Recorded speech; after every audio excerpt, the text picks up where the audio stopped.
creative friends, it's Gwen and I'm back today with another scrapbooking process video. Today's share is for Cut to You and I'm using a large title design for this layout. I'm scrapbooking this photo which was taken Christmas morning of 2021. It's myself and my daughter. And I've got some lovely fussy cut florals and pattern papers from Coco Vanilla Studio. This collection is called Daydream. Here's a closer look at the cut file. So it is all backed now in a mix of the pattern papers. I do have some video footage of that which I will share in a separate video. But what I did want to include in this one, which I don't always do, is how I create my backgrounds. So for this layout, I'm going with the pattern paper as the border and then a blue cardstock for the layout background. And so that I get the most out of that pattern paper, I do gut the center. So I've cut a square that is 11 inches by 11 inches out of the center of that background pattern paper. So essentially the frame that I'm left with is 1 inch wide on all sides. And then the cardstock top that goes, that you see there, the blue one, it is 1 centimeter off of 2 sides, or you can do 1/2 centimeter off 4 sides. If the background paper has a print on it of any type, you'll need to do 1/2 centimeter off all 4 sides. And then, yeah, I just center that onto the frame there with some of my ATG tape. And I will add my stitching around the edge. And that's sort of become a bit of a signature sort of touch for me. I really like how it finishes off a page. I like to, generally speaking, use the pattern paper that I've got in the border. I often use to map my photo. I haven't in this case, but 9 times out of 10 I will. I just find that those two elements, like having the pattern paper frame and then the pattern paper mount for my photo, just pulls a page together really nicely without me even really having to think too much about it. It's actually become a system, I guess, when I'm feeling a little bit overwhelmed and I'm not sure where to start. I will often just go, you know what, just make a frame. Decide on the mat for your photo and the frame for your layout. And that's enough to get me started. That's enough to get the ball rolling and into that feeling of being creative. And yeah, that anxiety of like, I'm not sure where to start. I'm not sure what to do. It's a really good jumping off point for me. Okay, so onto the layout now, and I'm going to work with the floral elements first because I need to nut out where my focus points are going to be. So I'm going to add a bunch of florals under the E and R in summer. There's a little bit of space there, so there'll definitely be a cluster there. And then to balance that out, I need something more towards the top of the page. So I do end up with a floral cluster between the sun there and the letter D in good. I'm also going to add this floral piece here to the sun. I was just a bit worried that it was covering up too much of the sunshine, and it kind of fits with the title, Good Time Summer Fine. So I didn't want to have it covered up too much. So I did fussy cut off of the extra little leaves there, and then did trim a little bit of the white off of the edges that I'd missed when I had fussy cut out that in the first place. I did that all in bulk, so there was a couple of pieces that were probably a little sketchy. So I do fix that and I add that there.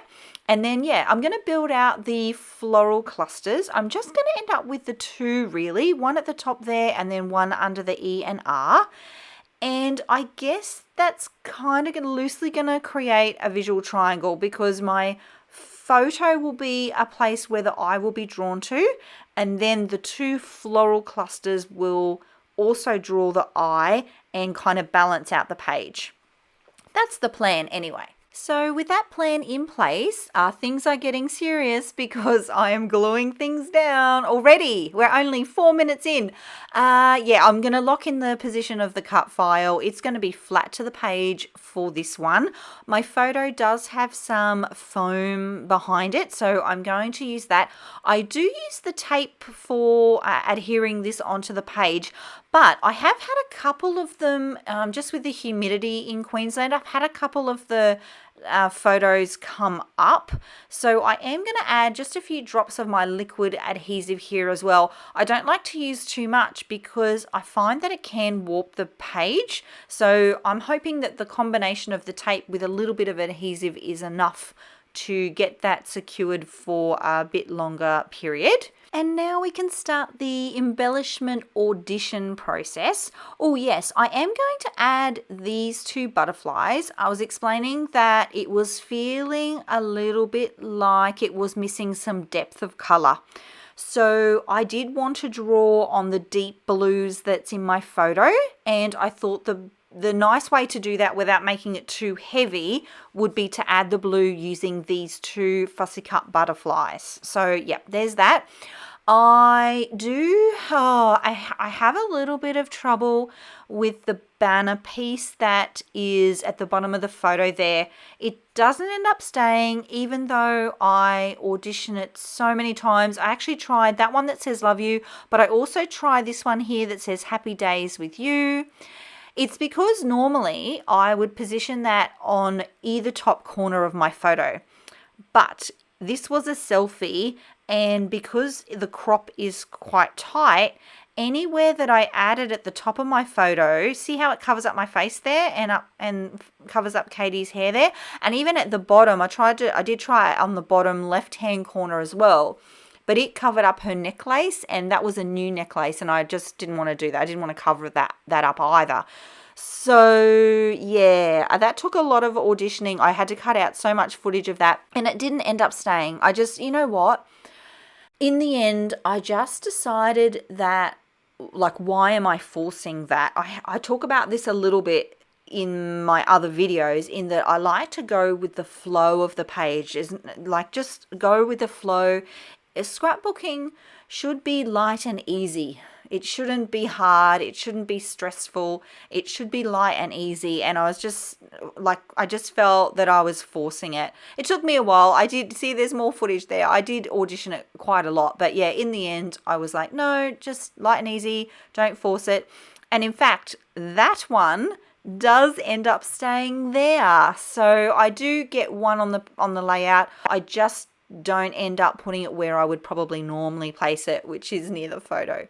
So I am going to continue working, adding embellishments. I'm going to lock in the floral clusters now because I know that's where they're going, and there's not going to be any other elements kind of needing to be squished underneath. I did also add, just as a little bit of a finishing touch, more of a smaller element, I did add a few sentiments from the accessory sticker sheet. I love those little sentiments. They say things like sweetheart, together, and my sunshine. And I feel like adding those helped with the flow across the layout because I've got those words and they're stacked. I do want the eye to run sort of left to right. It's naturally going to go that way anyway. My photo is on the right. I just felt like those were the ones. Adding those added an extra little detail in the layout, but also really helped everything come together. I think too because they're white, and I was like really pulling on the little bit of white in my frame there in the background. So really happy with how this one is looking now. That is going to finish up the layout. So if you like the way that I scrapbook or the way that I chat about the way that I scrapbook, I would love it if you give this video a thumbs up. I am going to leave you with some close-up images at the end of the video, as I always do, and links to the cut file and details to the cut file shop in the description box below. Thank you for spending your creative time with me, and I'll see you all in the next video. Until then, bye!